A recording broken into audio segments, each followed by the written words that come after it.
बडोलेण्ड इंखं टेलिभिजनाव आसाम आयेन आफाद जथुमनि लाइभ 12 जुलाइनिफ्राय आसाम आयेन आफादनि रां बावजा जथुम्मा फैगौ आगस्ट दाननि 13 अक्ट'हालागै जथुमनो लानाय आसाम आयेन आफादनि गासै हाबाफारिखौ बडोलेण्ड इंखं टेलिभिजना लाइभ फोसावगोन। मुंख'नो गोनांदि बडोलेण्ड इंखं टेलिभिजनखौ केबल लोगोसे इउट्युबाव आरो गुबुन गुबुन बिजोङाव टेलिकास्ट खालामनाय जायो। बडोलेण्ड इंखं टेलिभिजनाव आसाम आयेन आफाद जथुमनि लाइभ 12 जुलाइनिफ्राय आसाम आयेन आफादनि रांबावजा जथुम्मा फैगौ आगस्ट दाननि 13 अक्ट'हालागै जथुमनो लानाय आसाम आयेन आफादनि गासै हाबाफारिखौ बडोलेण्ड इंखं टेलिभिजना लाइभ फोसावगोन। मुंख'नो गोनांदि बडोलेण्ड इंखं टेलिभिजनखौ केबल लोगोसे इउट्युब आरो गुबुन गुबुन बिजोङाव टेलिकास्ट खालामनाय जायो।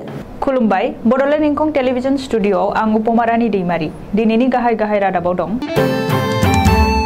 मिरु नखर मन्थ्रिया गाबोन तामुलपुर मेडिकेल कलेज देहा फाहामसालियाव अन्थाइ खुन्थिया गायसनगोन।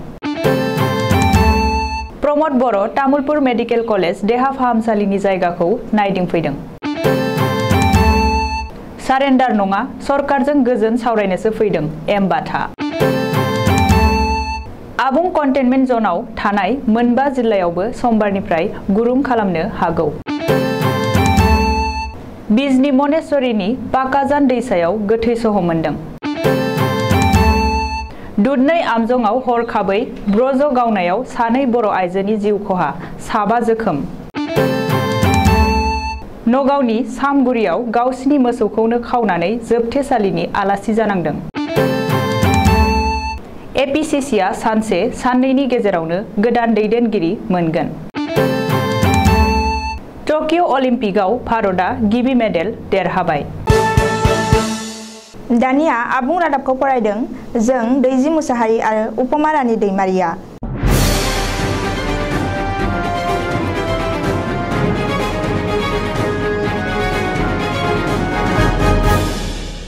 बडोलेण्डनि रायजो राजाफोरनि थाखाय मोनसे मोजां खौरां। मिरु नखर मन्थ्रि अमित शाहआ गाबोन बडोलेण्डनि नैथि मेडिकेल कलेज आरो देहा फाहामसालिनि अन्थाइ खुन्थिया गायसनगोन। बिटिआर गोरोबथानि दफायाव मख'नाय बादियै बाक्सा जिल्लानि बेन्दोङाव थानाय तामुलपुराव गंसे गोदान मेडिकेल कलेज देहा फाहामसालिनि अन्थाइ खुन्थियाखौ मिरु नखर मन्थ्रि अमित शाहआ गाबोन बेलासे 5:30 रिंगायाव गायसनगोन। गुवाहाटी नोगोरमानि शंकरदेव कलाक्षेत्रआव बानजायनो गोनां मेहेरगोनां हाबाफारिनि गेजेरजों गिबि मन्थ्रि डक्टर हिमन्त बिश्व शर्मा, सावस्रि मन्थ्रि केशव महन्त आरो बिटिआरनि गाहाय प्रमद बर'नि बाहागो लानायाव नखर मन्थ्रिया तामुलपुर मेडिकेल कलेज आरो देहा फाहामसालिनि अन्थाइ खुन्थिया गायसनगोन। बबेखानि बे हाबाफारियाव आसामनि गोबांसा केबिनेट मन्थ्रि, एमएलए आरो बिटिसिनि मावफुं सोद्रोमा, एमसिएलए आरो माहारियारि आफादनि दैदेनगिरिमोनहा बाहागो लागोन होननानै मिथिनो मोन्दों। बिटिसिनि गाहाय प्रमद बर'आ दिनै बाक्सा जिल्लानि बेन्दोङाव थानाय तामुलपुराव गोदानै गायसनजानो गोनां मेडिकेल कलेज आरो देहा फाहामसालिनि जायगाखौ नायदिंहैदों। गोदानै गायसनजानो गोनां तामुलपुर मेडिकेल कलेज आरो देहा फाहामसालिनि जायगाखौ नायदिंहैना प्रमद बर'आ बुंदों दि मिरु सोरखार आरो बिटिसि सोरखारा बिटिआर गोरोबथानि दफाफोरखौ मोनसेनि उनाव मोनसे मावफुंनो लागै लादों। बेजों लोगोसेनो तामुलपुरखौ मोनसे गोदान जिल्ला महरै मोननो हाबाय आरो तामुलपुराव मेडिकेल कलेज देहा फाहामसालिबो गायसन जासिगोन। बबेखानि बर' लाइमोनफोरखौ पेरामिलिटारियाव थिसननाय खामानिया जागायजेनबाय। बेनिखायनो थियारि जानानै थाखानो थाखाय साफ्रोमबो बर' लाइमोनफोरखौ प्रमद बर'आ खावलायो। बिटिआर गोरोबथानि दफा बादियै पेरामिलिटारियाव एनडिएफबि सोद्रोमाफोरनि थाखाय आलादा मासि थागोन होननानैबो प्रमद बर'आ बुंदों। मख'नो गोनांदि मिरु नखर मन्थ्रि अमित शाहनि आखाइजों तामुलपुर मेडिकेल कलेज आरो देहा फाहामसालिनि अन्थाइ खुन्थियाखौ गाबोन गुवाहाटीनि शंकरदेव कलाक्षेत्रनिफ्राय गायसनजेननाय जागोन। गोदानै हाथियार हमफिननाय एनएलएफबिनि गाहाय एम बाथाया गुदु हाग्रा गेजेरनिफ्राय थांनाय बृहस्पतिबार बारायखालि माखासे सोद्रोमाफोरखौ लानानै गोजोननि थाखाय न'फारसे गिदिंबोफिनो। बिथांनि गिदिंबोफिननायखौ बिटिसिनि चिफ प्रमद बर'जों लोगोसे आसामनि मन्थ्रि पीयूष हाजरिका, बिटिसिनि इएम, एमएलए बिथांमोनखौ बरायनाय नुनो मोन्दोंमोन। नाथाय गावखौनो सारेन्डार खालामनो फैयाखै, सरकारजों गोजोन सावरायनोसो फैदों, सारेन्डार जादों होनना गोरोन्थियैसो फोसावजादों होनना खौरां बिजोंनि सिगाङाव बुंथियो एनएलएफबिनि गाहाय एम बाथाया। मख'नो गोनांदि बिटिआर गोरोबथा खालामनायनि उनावबो पुलिस बिफाना NDFB-नि दैदेनगिरि आरो सोद्रोमाफोरखौ इनाय अनागार सामफ्रामबो सिगिसग खालामना हुमखि होनायजों लोगोसे जानो लोंनो आरो हराव मोजाङै उन्दुनो खाबु होयैनि थाखायनो हाग्रायाव थांफिनना हाथियार हमहैफिननो गोनां जादों आरो NLFB-नि जोनोम जादों होननानै रोखायै फोरमायथियो एम बाथाया। आबुं कन्टेनमेन्ट जोनाव थानाय रायजोनि दरबा जिल्लाफोरावबो फैगौ समबारनिफ्राय कभिडनि नेमखान्थिनि सायाव माखासे गुरुं खालामनो हागौ। आथिखाल कर'ना भाइरासनि गाग्लोबनाय थासारिखौ नायनानै फैगौ समबारनिफ्राय आबुं कन्टेनमेन्ट जोनाव थानाय दरबा जिल्ला फारियै सनितपुर, गलाघाट, जरहाट, लखिमपुर आरो बिश्वनाथ जिल्लायावबो कारफिउ बोखारनो हागौ आरो कभिडनि नेमखान्थियाव गुरुं खालामनो हागौ होननानै गिबि मन्त्रि डक्टर हिमन्त बिश्व शर्माया शुक्रबारखालि फोसावदों। मख'नो गोनांदि थांनाय सप्तायाव गलाघाट जिल्लायाव कभिडनि गाग्लोबनाय हारा 6% नाथाय बे समाव बेनि हारा 1.8%। बेबादिनो सप्तानि सिगां जरहाटआव कर'नानि गाग्लोबनाय हारा 5निफ्राय 7% नाथाय थांनाय 24 घन्टानि गेजेराव 1.62% दावख्लायदों। बिश्वनाथ जिल्लायावबो कर'ना भाइरासनि गाग्लोबनाय हारा 1.15%, सनितपुराव 0.8% आरो सनितपुर जिल्लायाव 0.84% दावख्लायबाय। आथिखाल बे थासारिखौ नायनानै बे मोनबा जिल्लायावबो फैगौ समबारनिफ्राय कर'ना भाइरासनि नेमखान्थिनि सायाव माखासे गुरुं खालामनो हागौ होननानै गिबि मन्थ्रिया बुंदों। चिरां जिल्लानि बिजिनि थानानि बेन्दोंआव थानाय मनेश्वरी गामिनि फाखाजान दैसायाव सनिबारनि फुङाव सासे सुबुंनि गोथै सह मोननो हादों। थैनाय सुबुंनि मुङा 31 बोसोर बैसोनि कृष्ण महानायक होननानै मिथिहोदों। नखरनिया फोरमायनाय बादिब्ला कृष्ण महानायकआ शुक्रबारखालि बेलासियाव ना हमनो थांदोंमोन। नाथाय मोनायाव न'आव फैफिनैयाव सन्देह जानानै सनिबारनि फुङाव नागिरहैनायाव फाखाजान दैसायाव बिनि गोथै सहखौ दैयाव गोजावनानै थानाय नुनो मोन्दों। बे जाथाया गाव हारसिङै थैनाय नङा आरो बिखौ सोरबा सुथुरासो बुथारदों होननानै जायगानि बयबो सुबुङा सन्देह खालामदों।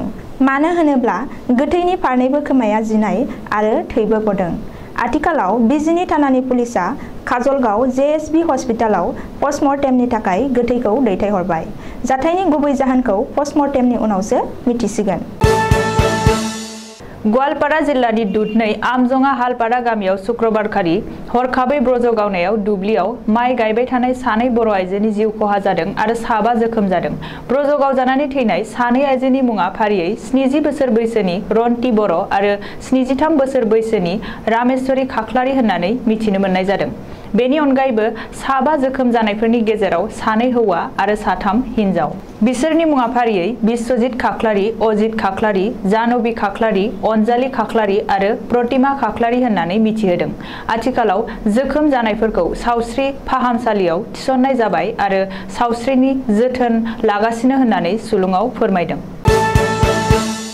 100 मोसौ जायोब्ला मुसानि थैनाया रोखा होननाय बायदिनो नगाव जिल्लानि सामगुरियाव राङागरा साहा बागाननि 4 नं लाइनाव सनिबारखालि फुङाव गावसिनि न'निफ्राय मोसौ खावनानै प्रबिन लहार मुंनि सासे मोसौ सिखावा गावनि बिफाजोंनो हमजादों।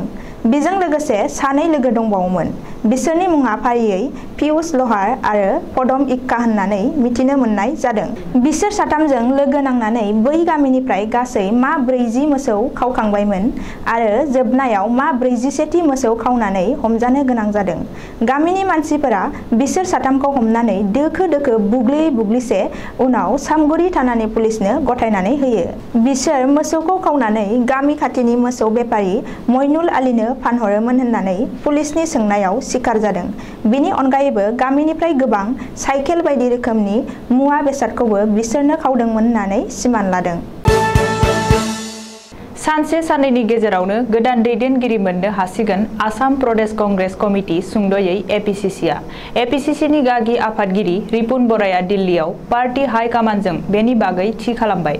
फैगौ सानसे साननैनि गेजेरावनो AICCआ आसाम प्रदेश कंग्रेस कमिटिनि गोदान आफादगिरिनि मुं फोसावगोन होननानै मैया दिल्लीयाव गिदिंबोफिननाय रिपुन बराया बरजार उरां गाथोनाव खौरांगिरिफोरनि सिगाङाव बुंदों। नाथाय APCCनि गोदान आफादगिरिया सोर जागोन बेनि सायाव जेबो इसारा होआखै रिपुन बराया। मिथिनो हानाय बादिब्ला APCCनि गोदान आफादगिरिनि सेराव 4 दैदेनगिरि मुं दं। साब्रै दैदेनगिरिफोरनिनो सासेया एपीसीसीनि गोदान आफादगिरि महरै सायख'जागोन। बेनिनो एमपि प्रदुत बरदलै आरो बारग' एमएलए भूपेन कुमार बरानि मुङा जौसिनाव दं। बबेखानि पार्टी हाइ कमान्डआ एपीसीसीनि आफादगिरिनि बिबानखौ लाफिननो थाखाय गावखौ नारसिनदोंमोनब्लाबो नेवसिगारो होननानैबो रिपुन बराया खौरांगिरिनि सिगाङाव बुंदों।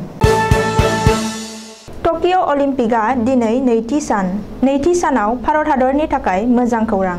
दिनै नैथि सानावनो भारतआ गिबि मेडेल आवथायनो हादों।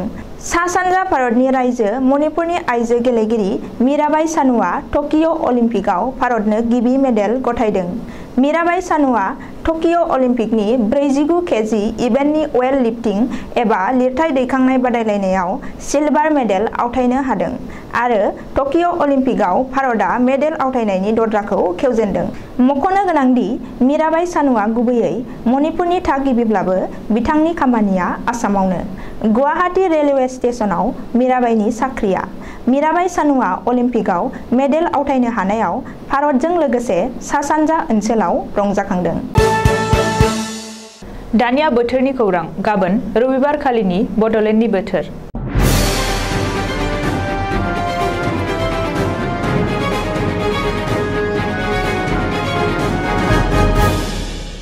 भारतनि बोथोर बिगियान खनि सुलुं बादियै गाबोन रबिबार 25 जुलाइ खालि बड'लेण्ड हालामनि अख्राङाव दोमैलुनायजों लोगोसे अखा हानाय आरो सान्दुंबो दुंनायनि जाथावना दं। बड'लेण्डनि आवथायाव थानाय मोनब्रै जिल्लानि बोथोरनि गाबोननि सुलुंफोरा जाबाय फारियै क'क्राझार जिल्ला। गाबोन क'क्राझार जिल्लायाव बोथोरा 32 डिग्री सेलसियास जागोन। चिरां जिल्ला। गाबोन चिरां जिल्लायाव बोथोरा 32 डिग्री सेलसियास जागोन। बाक्सा जिल्ला। गाबोन बाक्सा जिल्लायाव बोथोरा 33 डिग्री सेलसियास जागोन। उदालगुरि जिल्ला। गाबोन उदालगुरि जिल्लायाव बोथोरा 33 डिग्री सेलसियास जागोन। दिनैनि रादाबा एसेनोसै। गोजोन्थों।